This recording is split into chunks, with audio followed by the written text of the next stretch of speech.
păcat să întrerup filmarea. Eu vă spuneam de stupi ăștia cu termos. Mai am pe aici pentru sac câțiva. Da, e mai mult la încălzitoare asta, roile.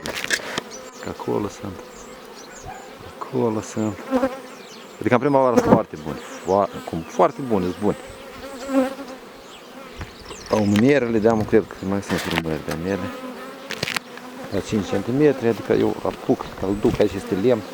Nu-i chestia între asta. Se spune de dânși că trezești scândra asta, da? Ia că o trecut iarna în primăvara. Scândra e nouă. N-ar zice că e. Că nu știu, n-ar. Vedeți că cum am zis la băieți, așa termos și care s-o cuți. Este tabla tăită aici, de la mine îndoiet.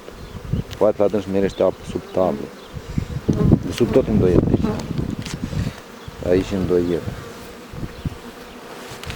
Adică eu nu văd ceva să și mușgăită în timpul ieri. Agina sunt ghine, adică... Da, clar că toamna, iarna nu a fost ieri, eu am văzut iatul de ieri pe tablă mai jos.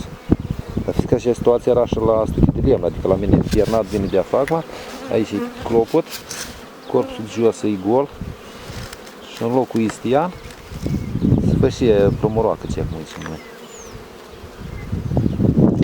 Dar asta se face la stuchii de lemn, adică nu e că e la tablă ceva, înțelegeți? Bine, asta și-am vrut să spun, mulțumesc de vizualizare. Și ies în anul ăsta. Cred că va fi un an mult mai bun ca alții.